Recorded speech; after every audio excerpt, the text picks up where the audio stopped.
ओम शांति लक्ष्मण।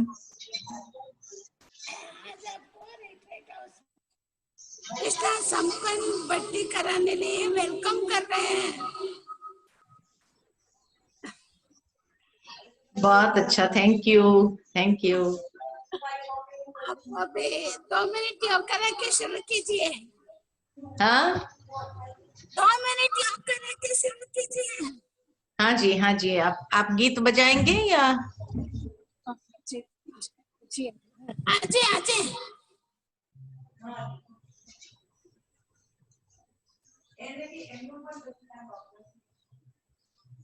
आपको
गीत सुनाई नहीं दे रहा है। अमृता बेन, माइक आपका अनम्यूट करो। दीदी शुरू कीजिए दीदी। अच्छा, गीत बज गया? हाँ? जी दीदी हो गया। ओम शांति। बाबा के हम सभी नूरे रत्न, बाबा के राइट हैंड बुझाए, विशेष कार्य के लिए हम सभी निमित्त हैं। बाबा ने हम बच्चों को शुरू से ही जो कार्य दिया है वो है एक नए विश्व की स्थापना के कार्य में हम सभी बाबा के चुने हुए रत्न, विशेष रत्न निमित्त बने हैं। बाबा ने हर एक आत्मा को विशेष प्लान के साथ चुना हुआ है। इसीलिए कभी भी कोई कैसी भी आत्मा है लेकिन फिर भी यही कहेंगे कि ये भगवान का चुना हुआ रत्न है। और इसीलिए कभी कभी बाबा मुरली में कहते भी हैं कि दुनिया के लोग सोचते हैं कि माना भगवान की चॉइस तो बहुत बड़े बड़े लोग होंगे, विशेषताओं संपन्न लोग होंगे, लेकिन जब देखते हैं, कल की संडे की मुरली में बाबा ने यही कहा है कि बाबा ने कैसे कैसी आत्माओं को चुना है, अपना बनाया है, कि दुनिया वाले मुस्कुराएंगे, क्या भगवान की पसंद ये है? लेकिन फिर भी बाबा कहे मेरे हर बच्चे विशेष रतन है, क्योंकि उनके पास जो खजाना है वो और किसी के पास नहीं है, और इसीलिए बाबा ने उनको चुना है ताकि उनके द्वारा विशेष कार्य भगवान को कराना है। तो वो कौन सा कार्य कराना है बाबा को, और उसके लिए कौन सी विशेषता है हर एक के अंदर। बहुत सुंदर विषय आज लक्ष्मी बहन जी ने चुना है कि विशेषताओं संपन्न कैसे बने। और इसीलिए जब हर एक है ही विशेष आत्माएं, तो बाबा ने शुरू से ही कोई ना कोई विशेष खूबी हर एक के अंदर भरी हुई है, जो समय आने पर धीरे धीरे वो एक एक परत खुलती जाएगी, और खुलते खुलते खुलते वो सारी विशेषता प्रत्यक्ष होने लगेगी। जिस विशेषता को ही बाबा फिर कार्य में लगाएंगे, और उन आत्माओं के द्वारा कोई ना कोई ऐसी विशेष कार्य करके दिखाना है बाबा को, जो दुनिया हैरान हो जाएंगी कि अरे हम जिनके ऊपर हंस रहे थे, आज वो आत्माएं भगवान के इस कार्य में इतने सुंदर रूप से मददगार बनेंगे, ये तो हमने कभी सोचा ही नहीं था। तभी तो प्रभु की लीला को भी बखान करेंगे और यही गाएंगे कि वाह प्रभु तेरी लीला अपरंपार है। तो एक्चुअली जब से हम बाबा के बने हैं, बाबा ने हमें उन विशेषताओं को देखते हुए ही चुना है, और अपना बनाने के बाद बाबा ने विशेष वरदान दिया हुआ है ताकि हम उन विशेषताओं को और डेवलप करें, विशेषता संपन्न बने, या विशेषता को फुल फ्लेज में डेवलप करते हुए बाबा के कार्य में, उसके माध्यम से हम सेवा के निमित्त बन जाएं। तो बाबा का वरदान मिला हुआ है हर आत्मा को, और इसीलिए बाबा हर आत्मा को उस विशेषता संपन्न स्थिति में देखते हैं कि इस बच्चे के अंदर ये बहुत सुंदर विशेषता है। क्योंकि भगवान को जो नई दुनिया की राजधानी कहो, जो नई दुनिया का वर्षा देना है, वो ऐसे ही नहीं दे देगा। बाबा कई बार कहते हैं मैं बहुत बड़ा श्रॉफ हूं, तुम भले क्या देते हो और मैं क्या देता, लेकिन बाबा भी ऐसे ही नहीं देते हैं, बुद्धिमानों की बुद्धि है। लेकिन जो बच्चे अपनी उस विशेषता को फुल फ्लेज में डेवलप करके उसके माध्यम से जिस विशेष सेवा के निमित्त बनते हैं, तो उस सेवा के फल स्वरूप उसको वो प्राप्त होता है। उस फल स्वरूप वो वर्षे का अधिकारी बन जाता है। इसीलिए बाबा ने कहा कि तुम बच्चे कोई साधारण आत्माएं नहीं। जब वो सेवा के निमित्त हम बनते हैं और उसमें उस विशेषता का प्रयोग करते हैं जिससे बाबा की प्रत्यक्षता होगी, तब हम उस वर्षे के अधिकार को प्राप्त करेंगे। बाबा रिटर्न भी बहुत बड़ा देता है, लेकिन उसके लिए सेवा भी विशेष कराता है। ये अनुभव है। और इसीलिए देखते हैं कि जब उसको डेवलप करते हैं, विशेषता संपन्न बनते हैं, तो बाबा की मदद हमें बहुत अनुभव होती है। क्योंकि अगर उस विशेषता को डेवलप करने में हमें कोई डिफिकल्टी आती है तो बाबा सूक्ष्म रूप में हमें मदद करता है कि ये बच्चा करना चाहता है और इस विशेषता का वरदान जो मैंने दिया है उसको डेवलप करना चाहता है, तो उसको बाबा विशेष रूप से वरदान दे करके, मदद दे करके, हिम्मत भर के और ही उसको महान उस स्थिति को प्राप्त कराता ही है जो उसको जरूरी है। इसलिए कहा कि बाबा ऐसे ही हमें वर्षे का अधिकार नहीं दे देता है। ये विशेषता कौन सी है और कैसे उसको डेवलप किया जाए। तो प्रैक्टिकल में देखा जाता है कि जब हम भक्ति मार्ग में थे या बाबा के बच्चे बनने के बाद भी हर इंसान अपनी कमी कमजोरी को बहुत अच्छे से जानते हैं कि मेरी कमी कमजोरी कहाँ है। और इसीलिए भक्ति में भी एक संस्कार था हमारा कि जब भी हम भगवान के मंदिर में जाते थे तो हम भगवान से क्या मांगते थे, यही कहते थे, हे प्रभु इतनी शक्ति देना।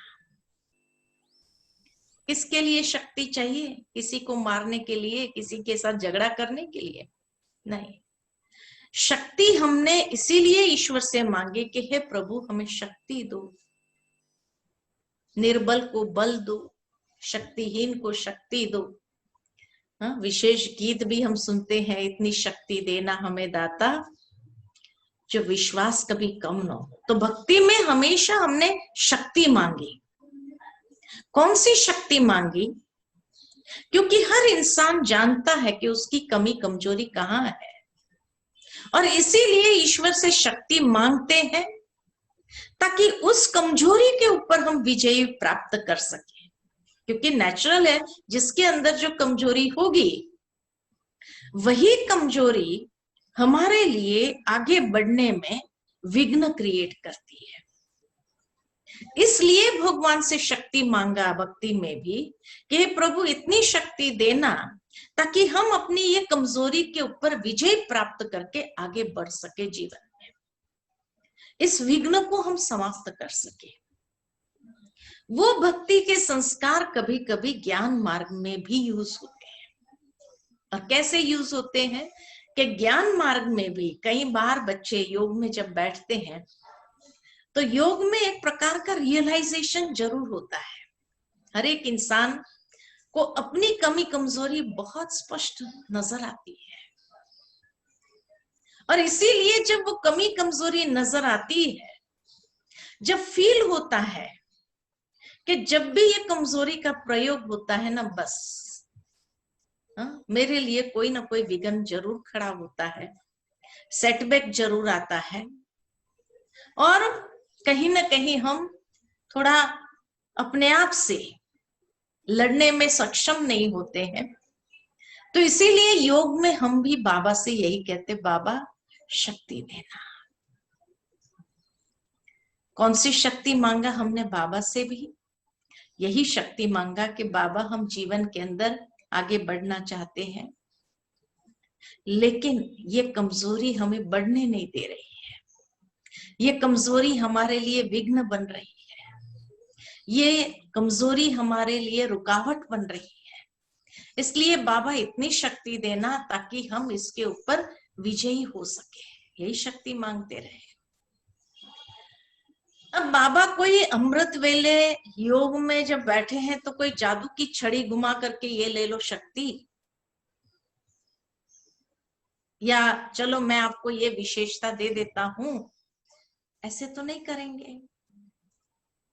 लेकिन शक्ति भरने का तरीका बाबा का अपना है। इसीलिए भक्ति में भी कहा जाता है कि हमने भगवान से शक्ति मांगी, उसने हमें प्रॉब्लम्स दिए ताकि उस प्रॉब्लम्स को सॉल्व करने में जो शक्ति हमारी अंदर से है बाहर निकलने लगी और वो शक्ति हमारी डेवलप हो जाती है। तो पहली बात, विशेषता संपन्न बनने के लिए बाबा भी हमको जो शक्ति देता है वो कोई जादू की छड़ी घुमा के नहीं देता है, लेकिन वो शक्ति हमारे अंदर है, वो विशेषता का वरदान हमें पहले से ही मिला हुआ है, हमारे कोई ना कोई जन्मों के पुण्य कर्म के फल के रूप में। लेकिन उसको बाहर निकलने के लिए कोई तरीका तो चाहिए, और इसीलिए हमारे सामने कई प्रॉब्लम्स आते हैं, समस्याएं आती है, कई परिस्थिति आती है। और ये समस्या, ये परिस्थिति क्यों आती है? क्योंकि उन समस्याओं को सुलझाने में वही शक्ति जरूरी होती है, वो शक्ति को हम अननोइंगली डेवलप करते हैं, बाहर निकालते हैं। जो हिम्मत चाहिए, जो पेशेंस चाहिए, जो मैच्योरिटी चाहिए, और उसके आधार से जब हम उसको डील करते हैं, समाधान करते हैं, उसको ओवरकम करते हैं, उसी में वो शक्ति हमारी विकसित होती है, वो शक्ति प्रस्फुटित होती है, बाहर आती है। कई बार जैसे कई लोग अपने आप से आश्चर्य खाते हैं, मुझे तो पता ही नहीं था मेरे अंदर इतनी शक्ति है। प्रॉब्लम पूरा हो जाने के बाद, समाप्त हो जाने के बाद, वो विघ्न चले जाने के बाद कहते हैं कई लोग, अरे मैं तो इतना डर रहा था, मुझे पता ही नहीं मेरे अंदर इतनी शक्ति होगी। लेकिन जब वो परिस्थिति आई और जैसे हमको कूदना पड़ा और कूद पड़े उसके अंदर, तो अपने आप जैसे वो शक्ति बाहर आने लगी। जैसे किसी व्यक्ति के साथ में पीछे पैराशूट बांधा हो और उसको पहाड़ी पर ऊपर ले जाकर के उसको कहते हैं जंप जंप, अरे कुछ भी होगा, पैराशूट ये खींच लेना। वो डर रहा है, तब उसको कभी कभी पीछे वाले जोर से धक्का दे देते हैं और उस समय वो जोर से खींच लेता है और पैराशूट खुल जाता है। और उस समय जो ग्लाइडिंग का अनुभव होता है, कहते पता नहीं मैं तो कर नहीं सकता था, अच्छा वो मुझे पीछे से किसी ने धक्का मारा तो बहुत अच्छा अनुभव हुआ। कहते हैं ना, ठीक इसी तरह शक्ति हमारे भीतर है, वो विशेषता हमारे भीतर है, जो कोई ना कोई जन्म के श्रेष्ठ कर्म के फल के रूप में मिला है। और इसीलिए बाबा ने हमें चुना है, क्योंकि बाबा को जो गुलदस्ता चाहिए, जो आत्माएं चाहिए, हर एक की यूनिक स्पेशलिटी होनी चाहिए उसमें। एक जैसी ही अगर हो तो वो गुलदस्ता ही नहीं, एक जैसे ही हो मजा ही ना आवे। लेकिन हर एक की अलग अलग विशेषता है, अलग अलग विशेषता की खुशबू है, उसी से ही तो वो गुलदस्ता बनता है। इसीलिए जो भी सेंटर्स पर हम हैं, बाबा ने चुन चुन करके रखा है। हर सेंटर पर हर एक प्रकार के विशेषता वाला फूल भगवान का चुना हुआ है। लेकिन जब तक हम अपनी विशेषता को नहीं जानते हैं, उसको प्रयोग नहीं करते हैं। लेकिन जब कोई परिस्थिति आती है,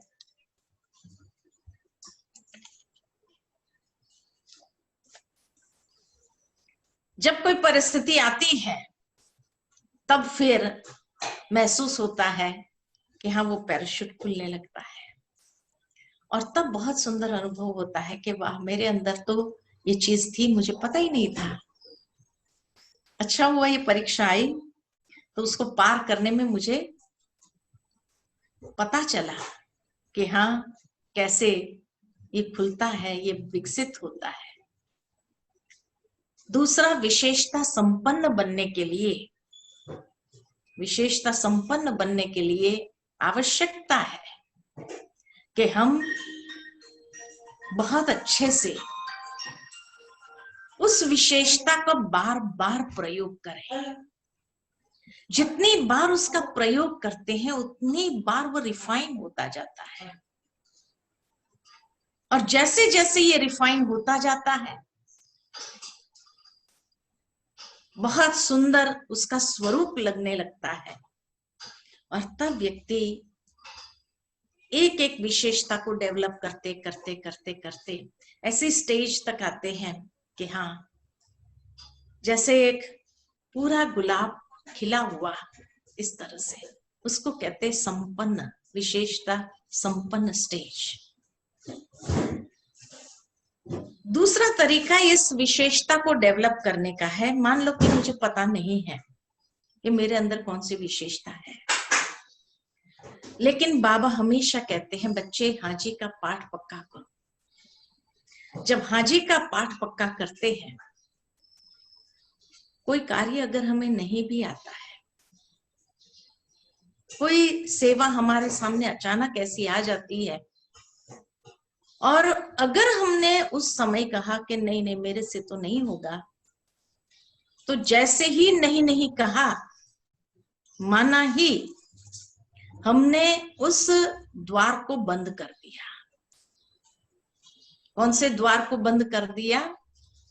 हमने उस द्वार को बंद कर दिया नाना कह करके, नहीं नहीं मेरे से तो नहीं होगा, नहीं नहीं मेरे से तो नहीं होगा। माना हमने वो विशेषता हमारे जीवन में आना चाहती थी, बाहर निकलना चाहती थी, उसके लिए ये मौका था, लेकिन क्योंकि मैंने भय के कारण, नर्वसनेस के कारण, अपनी वास्तविकता को न जानने के कारण हमने मना कर दिया। और जब मना कर दिया तो अब क्या होता है? ना करने वाला नास्तिक। और इसीलिए बाबा कहते जब ना करने वाला नास्तिक है, वो उस रहस्य को जानता ही नहीं है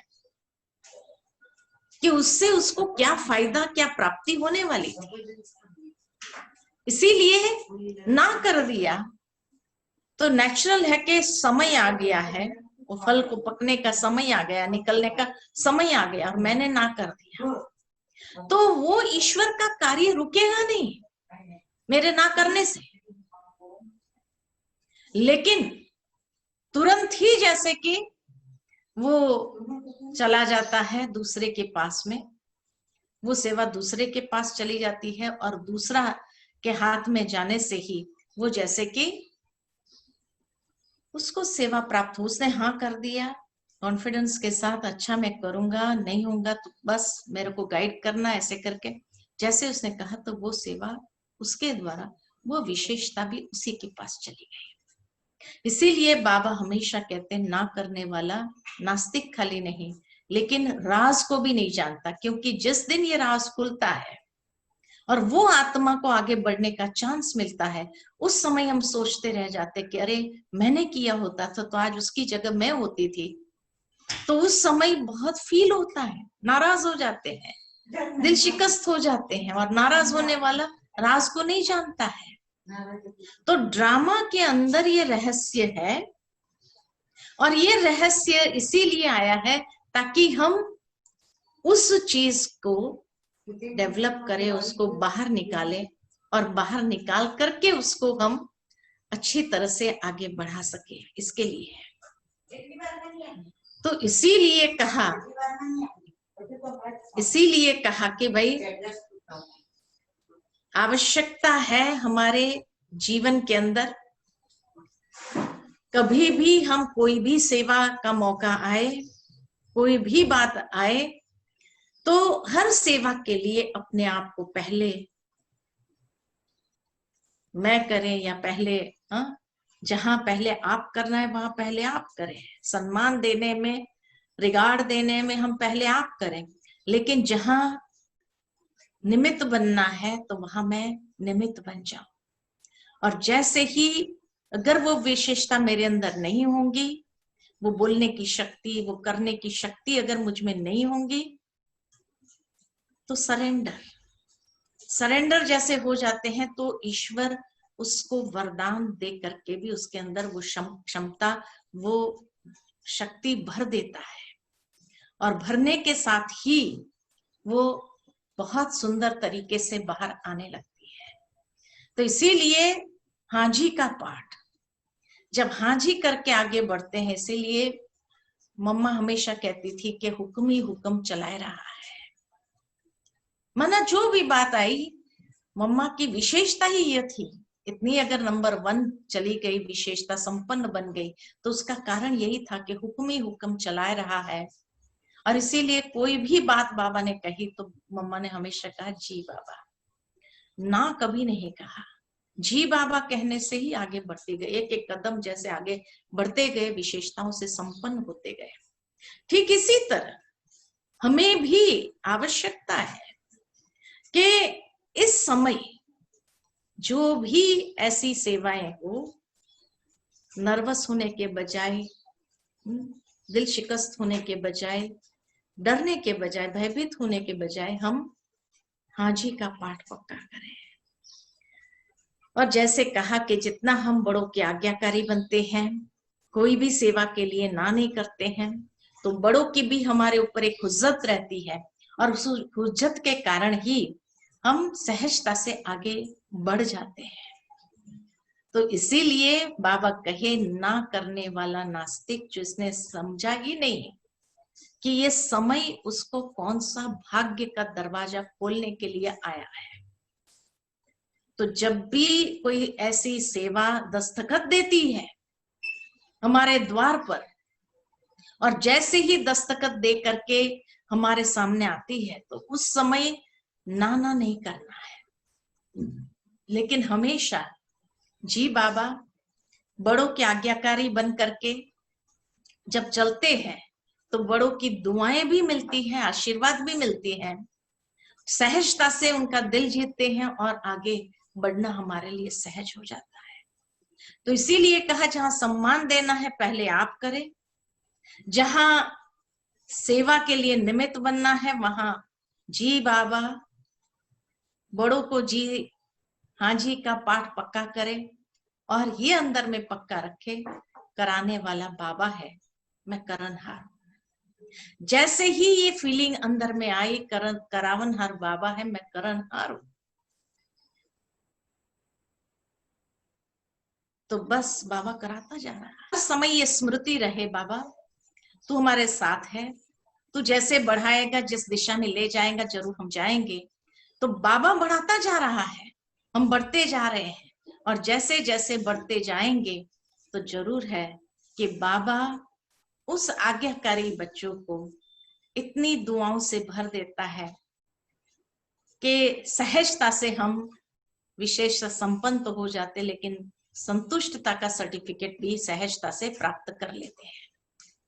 तो इसीलिए आवश्यकता है कि हम ये अपने अंदर सोचें कि नहीं, हमें जीवन के अंदर आगे बढ़ने के हिसाब से कैसे हाँ जी का पाठ पक्का करते हुए आगे चलना है। दूसरी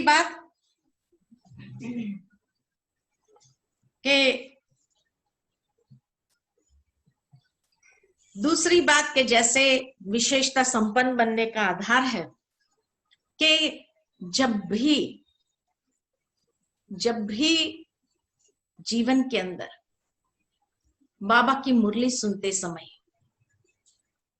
जो श्रीमत मिलती है, उस श्रीमत को सदा हाजी करें। साकार मुरलियों में भी बाबा की कई श्रीमत होती है, अव्यक्त मुरलियों में भी बाबा के कई श्रीमत हमें प्राप्त होती है, लेकिन उस श्रीमत को जब हम हाजी करते हैं, यानी उसी समय उस श्रीमत को इनकलकेट करते हैं और दृढ़ संकल्प करके आगे उसको धारण करके आगे बढ़ते हैं, तो बहुत सहजता से हम आगे बढ़ जाते हैं। और वो श्रीमत समय अनुसार उसी समय हमें मिली हुई है, उसी समय हमें मिली हुई इसीलिए है ताकि हम उस श्रीमत के आधार से आगे सहजता से बढ़ सके।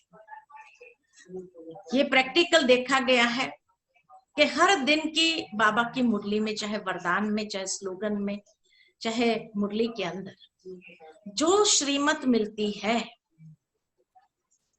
कई बाबा के बच्चों ने पहली बार सुनी है, लेकिन जैसे ही वो श्रीमत मिली, अगर उसी समय उसको जी बाबा करते हैं और उस श्रीमत को इनकलकेट कर लेते हैं, दृढ़ संकल्पधारी बन जाते हैं, उस श्रीमत को धारण करने में नंबर 1 बनने का प्रयत्न करते हैं कि चलो आज बाबा ने कहा, आज मुझे करना है। तो उसकी पावर जो है बहुत अधिक होती है, वो भाग्य के द्वार को खोलने के लिए निमित्त बनती है। लेकिन वही श्रीमत को चलो कल करेंगे, कल से करेंगे, परसों से करेंगे, और फिर भूल जाते हैं। तो माना हमने जो अपॉर्चुनिटी आई उसको गंवा दिया। कल कल करते, जैसे बाबा कहते काल खा जाता है, ठीक इसी तरह भाग्य विकसित होने का जो मौका आया, लेकिन मैंने पहचाना नहीं। कई बार हम मुरली साधारण रीति से साकार मुरली सुन रहे होते हैं, लेकिन कोई चीज, कोई श्रीमत ऐसी होती है जो ऐसी क्लिक होती है अंदर में, और ऐसी क्लिक होती है, ध्यान जाता है लेकिन फिर इग्नोर करते हैं। वास्तव में बाबा की मुरली रोज सुनते हैं, लेकिन वो पॉइंट उसी दिन हमें क्लिक क्यों हुई, जिसको कहा जाता बाबा की टचिंग।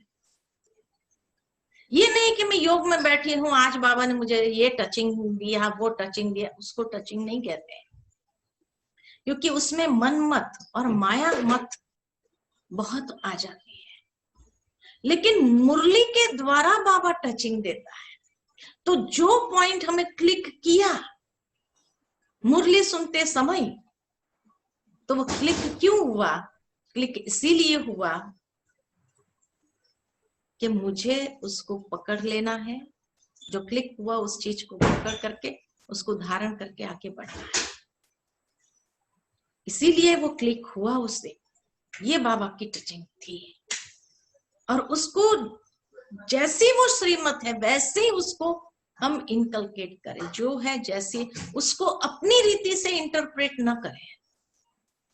श्रीमत को जो है जैसा है वो श्रीमत, उसी अनुसार उसको फॉलो करें। तोड़ मरोड़ करके उसको अपनी रीति से डिफाइन करे अलग तरीके से, ये फिर मनमत माया मत हो जाती है। लेकिन बाबा की जो श्रीमत जैसी है उसी रूप से उसको इनकलकेट करते हैं और उसको धारण करके उसको आगे बढ़ते हैं। फिर पता चलता है कि हाँ, बाबा की ये टचिंग क्यों मुझे हुई, उस समय क्यों मुझे क्लिक हुई ये बात। नहीं तो ये बात कई बार मुरली में सुनी, उसी दिन क्लिक क्यों हुई? तो उसी दिन क्लिक इसीलिए हुई क्योंकि वो चीज जैसे मेरे सामने आनी थी, वो भाग्य का दरवाजा खोलने के लिए आने वाली थी, वो विशेषताओं से बाबा मुझे भर देने वाला था। इसीलिए वो एक मार्ग था, जिस मार्ग पर चलने से ही वो दरवाजा खुल सकता है, नहीं तो नहीं खुलता है। इसीलिए वो उसी दिन क्लिक हुई। तो कहने का भावार्थ विशेषता संपन्न बनने के बहुत तरीके हैं। तो एक तो बड़ों के आज्ञाकारी बन करके चले हमेशा, बाबा ने जो श्रीमत मुरली के अंदर दी है वैसे ही उसको धारण करे। तीसरा, सदा हाजी का पाठ पक्का करें। हम हाजी और किसी को नहीं कह रहे हैं, हम हाजी अपने भाग्य को कह रहे हैं। मम्मा अगर नंबर 1 गई, क्योंकि हर बार जी बाबा, हाँ जी बाबा, हाँ जी बाबा, तो एक एक द्वार उठता खुलता गया और खुलता गया, और सारी विशेषताओं संपन्न वो सहजता से बन गई। और उसी समय मम्मा के साथ आने वालों में कई ऐसे भी थे जो रहस्य को जाना नहीं, ना बाबा भी किया, उन्होंने मना भी किया, नहीं बाबा हम नहीं जाएंगे, हम वहां नहीं जाएंगे, हम ये नहीं करेंगे, हम वो नहीं करेंगे, तो उनका नामो निशान नहीं है। तो इसीलिए, और उनको सहजता से माया फिर खा भी जाती है। इसलिए बाबा कहते हैं कि जो बहुत बच्चे आए थे, आज वो कई ऐसे बच्चे नहीं है, मम्मा को ज्ञान देने वाले भी आज नहीं है यज्ञ के अंदर। क्यों बाबा ये शब्द कहते हैं? क्योंकि देह अभिमान के वश हो गए, और वो देह अभिमान के वश ना करते रहे, और जब ना किया तो नेचुरल है भाग्य का दरवाजा तो बंद हो गया, और मम्मा नंबर 1 चली गई, क्योंकि उसने हमेशा जी बाबा निर्माणता के साथ निमित भाव के साथ बड़ी दादी जी को हमने देखा कि बड़ी दादी जी ने भी हमेशा जी बाबा, जी बाबा, हर बात में जी बाबा। अव्यक्त बाप दादा के सामने जब जाते थे बड़ी दादी जी, इतनी रॉयल्टी से, खाली रॉयल्टी से नहीं, लेकिन इतना महत्व कि ये साक्षात भगवान मेरे सामने है। और इसीलिए दादी जानकी जब जाती थी तो इतनी रॉयल्टी के साथ बाबा के सामने जाना, बाबा को खिलाना, बाबा का महत्व रखना, बाबा का इम्पोर्टेंस हर एक के मन के अंदर बिठाना, ये हमने महसूस किया कि दादी जी के मन के अंदर कितना रिस्पेक्ट था बाबा के लिए। और इसीलिए जो बाबा की मुरली होती थी उस मुरली को बार बार पढ़ती रहती थी कि बाबा ने ये बात जो कही उसको कैसे हम इम्प्लीमेंट करें। बाबा ने कहा, अगर कहा हो कोई नया प्लान बन, तो दादी बार बार सोचती थी कि बाबा ने कहा है, माना ये समय आ गया है कुछ नया करने का, और सचमुच कोई ना कोई ऐसा नया प्लान टच होता था, मुरली के द्वारा ही टच होता था। और उसी बात को लेकर के, मुरली को लेकर के दादी जी हम सबके बीच में आती थी, मधुबन निवासियों के बीच में, कि देखो बाबा ने ये बात कही है तो उसके लिए हमें क्या करना चाहिए। हमें ऐसा मिलकर के कोई कार्य करना चाहिए जो विहंग मार्ग की सेवा हो, जो ऐसा हो, कोई योग का प्लान होता है तो उसके लिए भी, जैसे दादी की कहती थी कि चलो सभी को विशेष योग भट्टी करनी है, करना है। तो इसीलिए बाबा की हर श्रीमत को हाँ जी किया, इतना इम्पोर्टेंस दिया। तो कैसे आगे से आगे बढ़ते गए ये सभी, ये प्रैक्टिकल स्वरूप में हम सभी ने देखा है, और कैसे विशेषताओं संपन्न होते गए। तभी मेरे को कई बार याद आता है कि हमारे यज्ञ के अंदर ये 3 दादियों को जब मैं देखती हूँ, दादी जानकी, दादी गुलजार और प्रकाशमणि दादी को, तीनों की विशेषताएं अपनी अपनी हैं। दादी जानकी की विशेषता वो ज्ञान स्वरूप है, दादी गुलजार की विशेषता वो शांत स्वरूप है, और दादी प्रकाशमणि की विशेषता वो प्रेम स्वरूप है। और उन विशेषताओं को उन्होंने कितना अप्लाई किया अपने लाइफ में, हर कर्म में अप्लाई करते गए, और कहां से कहां पहुंच गए। तीनों नंबर 1 है, लेकिन तीनों अपनी अपनी रीति से, अपनी अपनी विशेषताओं के माध्यम से महानता के शिखर पर है। महानता के शिखर पर कैसे पहुंचे, है ना, महानता के उस शिखर पर कैसे पहुंचे। वो कहने का भावार्थ यही है कि महानता के उस शिखर पर पहुंचने के लिए उन्होंने क्या ऐसी मेहनत किया, कौन सी ऐसी विशेष धारणा किया, जो जैसे भक्ति में भी कहा जाता है ना, कोई भी मार्ग लो, पहुंचना तो उधर ही है। अर्थात पहुंचना कहाँ है, संपन्नता को पहुंचना है, प्राप्त करना है, संपूर्णता को प्राप्त करना है। लेकिन कोई भी मार्ग उन्होंने फिर, या भक्ति का मार्ग लो, या ज्ञान का मार्ग लो, या मौन का मार्ग लो, ये बताया। लेकिन वास्तव में कोई भी विशेषता का मार्ग लो, उसको डेवलप करते जाओ, उसको निखारते जाओ, उसको पॉलिश करते जाओ, उसको जितना हो सके संपूर्ण स्वरूप देते जाओ, और आप संपन्नता को प्राप्त करेंगे। देखो बाबा की जब भी हम अव्यक्त मुरलियां सुनते हैं, तो ये अव्यक्त मुरलियां कोई ना कोई एक बात को लेकर होती है। कभी साइलेंस के ऊपर होता है, कभी पवित्रता के ऊपर होता है ना, कभी अंतर्मुखता के ऊपर होता है, कभी एकाग्रता के ऊपर होता है। और पहले बाबा सवाल पूछते हैं, ऐसा है, ऐसा समझते हो, ऐसा है, माना एक रियलाइजेशन देता है। और जैसे जैसे वो रियलाइजेशन मिलती है, फिर उसके बाद बाबा उस बात को खोलने का प्रयास करता है और उसकी महानता स्पष्ट करता है। और महानता को स्पष्ट करते हुए कि ये साइलेंस की शक्ति कैसे संपूर्णता की मंजिल को प्राप्त कराती है, ये पवित्रता की शक्ति कैसे उस मंजिल को प्राप्त कराती है, संपूर्णता की, वहां तक ले जाते हैं। और जब वो गहराई को समझते हैं हम, तब लगता है बाबा ने बहुत गहरी बातें कही।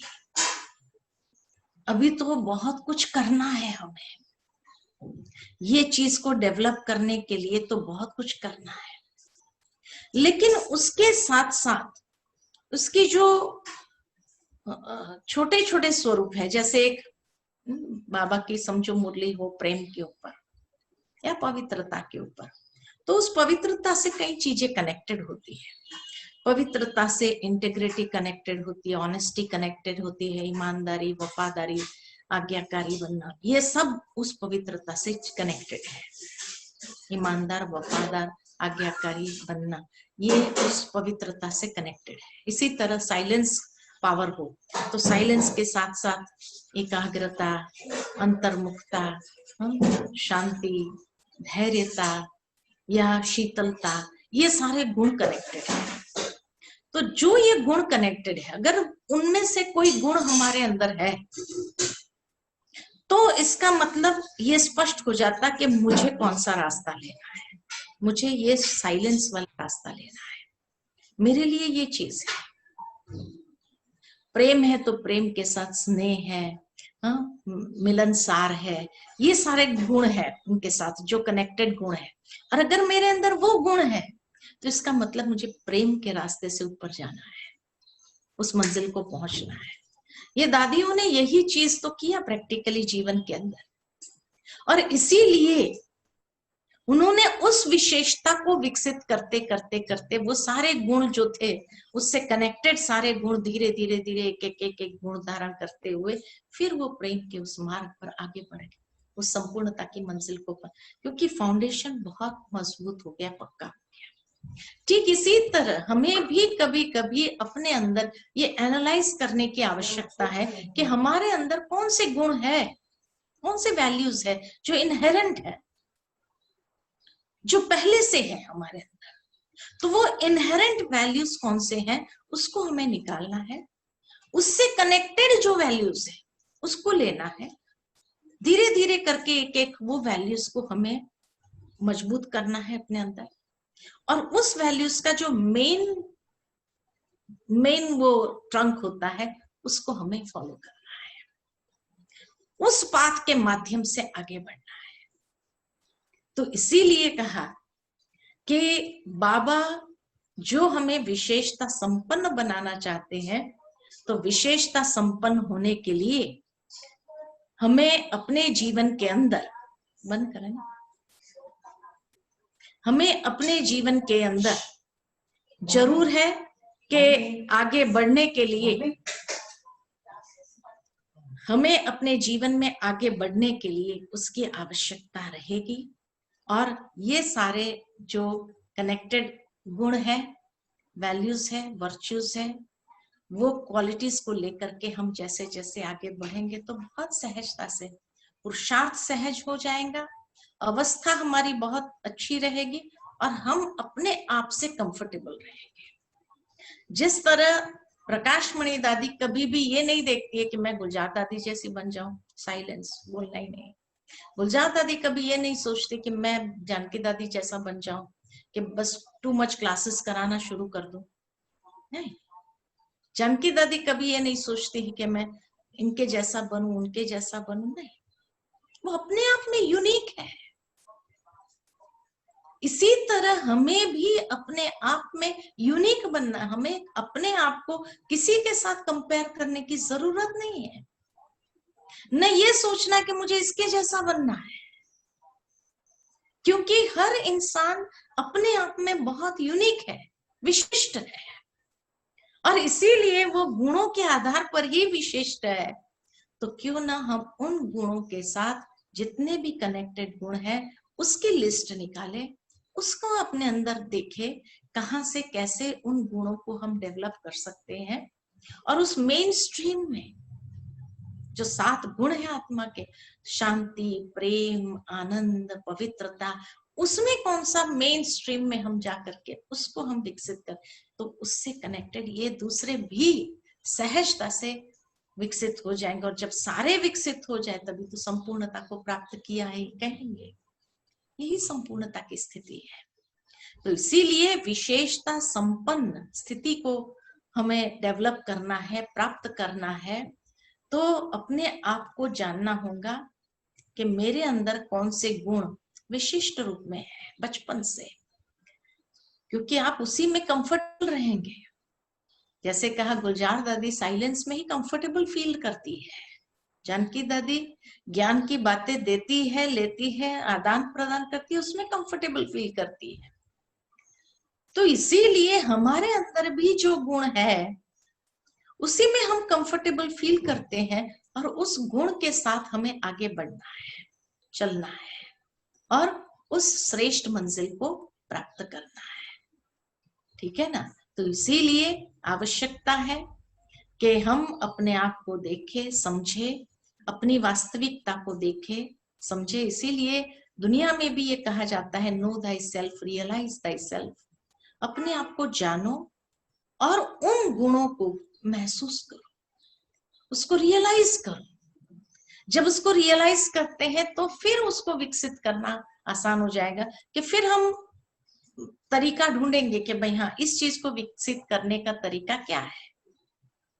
जैसे कोई व्यक्ति के अंदर बुराई होती है तो कहा जाता है कि बुराई बुराई को ही आकर्षित करती है, और धीरे धीरे वो व्यक्ति, वो इंसान बुराई की इतनी हद तक जाता है जहां से सारे संसार में बदनाम हो जाता है, सब पेपरों में आ जाता है, सब बातों में आ जाता है, बदनाम हो जाता है।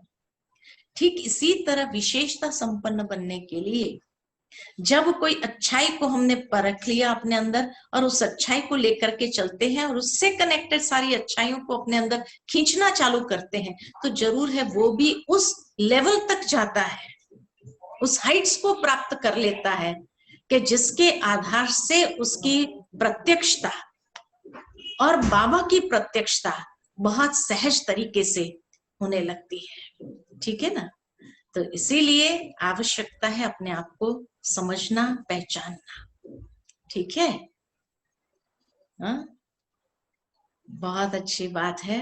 बट्ठी का आयोजन किया हुआ है और ये बट्ठी के आधार से ही, और उसके लिए मैं एक छोटी सी एक्सरसाइज देती हूँ। जो भी हमारी बहनें बैठी हुई है, हर एक एक दूसरे को तो जानते ही है। बहनें ही है या भाई बहनों की बट्टी है ये? टीचर्स बहने हैं या भाई बहने हैं? टीचर भी है, कुमार भी हाँ, है। अच्छा, तो क्लास के स्टूडेंट्स भी है। तो क्लास के स्टूडेंट्स सारे एक दूसरे को तो जानते ही है। तो पूरे लिस्ट निकालनी है, जितने लोग बट्टी में बैठे हैं पूरी लिस्ट निकाले, और लिस्ट निकाल करके हर एक के नाम के आगे, माना या तो आप टाइप करके लिस्ट दे दो हर एक को, वो लिस्ट की जितने लोग बैठे बट्टी में उस लिस्ट की कॉपी हर एक को मिल जाए, सबके नामों की। और सबके नाम के बाजू में हर एक को कोई ना कोई एक क्वालिटी लिखना है उस व्यक्ति की, उस क्वालिटी लिखना है कि उसके अंदर ये क्वालिटी है। ऐसे अगर 20 लोग बैठे हैं तो 20 नामों की लिस्ट है, और 20 नामों की लिस्ट के आगे हर एक व्यक्ति को तो जानते ही है उसकी क्या क्वालिटी है, आपने किस रूप में उसको देखा है, तो हर एक की क्वालिटी उसके बाजू में लिखना है। और फिर वो किसी का नाम पर्सनल लिखना नहीं है, किसका पेपर है, किसने ये लिखा है, लेकिन फिर लास्ट में उसको कलेक्ट कर लेना है। और कोई भी एक बहन वो पहले नंबर व्यक्ति की हर एक ने क्या क्या विशेषता लिखी है उसका सारा लिस्ट बनाना है, और लिस्ट बना करके बट्टी के एंड में जब जाओ तो ये सौगात के रूप में उसको देना है। अच्छी लगी ये एक्सरसाइज? तो आपको पता चलेगा। और जो विशेषता बार बार रिपीट होती है, जो विशेषता कई लोगों ने लिखा है, दो 4-5 लोगों ने लिखा है इसके अंदर, तो समझ लेना वो विशेषता आपकी ओरिजिनल है, और उसके ऊपर आपको फोकस करने की जरूरत है। समझा? तो ये एक्सरसाइज जरूर आप करिए, बहुत अच्छा लगेगा। और हर एक को लगेगा, क्योंकि उसके लिए 20 विशेषताएं आएगी, 20 लोगों ने एक एक लिखी होंगी तो भी 20 विशेषताएं आएगी, तो पता चलेगा कि अच्छा, वो खुद भी हैरान होंगे, मुझे पता ही नहीं था मेरे अंदर इतनी विशेषता है, लोग मुझे ऐसे देखते हैं। तो बहुत अच्छी एक पॉजिटिव वैल्यूज की एक्सरसाइज है, और ये एक्सरसाइज आप करके देखिए और बहुत अच्छा आप लोगों को लगेगा, और आपको ये फील होगा कि नहीं, आपने कुछ इस भट्ठी से पाया है, और आप ये सौगात अपने साथ लेकर के जाना। उसको टाइप करके दे देना, वो कोई बहन टाइप कर देवे सारे, या कोई भाई टाइप कर लेवे वो सारी जो लिस्ट है वो विशेषताओं की, और ये उनके लिए बहुत बड़ी गिफ्ट होगी इस भट्ठी से। ठीक है? थैंक यू, बहुत हाँ अच्छा है, बहुत हाँ अच्छा रहा। और ये विषय सबको अपने आप में हाँ विशेषताओं को अपने आप में अनुभव करने का भी तरीका सिखाया है, एक्सरसाइज में आपने बताया है। जरूर करेंगे सभी, आपको अनुभव। नहीं, सुनाई नहीं देता है मुझे। माइक दे दो ना, बहन जी को माइक दे दो तो सुनाई देगा।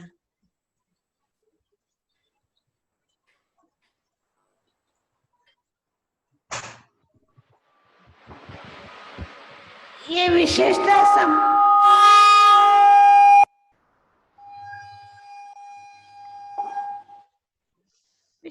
संपन्नता का क्लास कैसे अपने आप से विशेषताओं को डेवलप करें, ये भी एक तरीका समझ में आया सभी भाई बहनों को।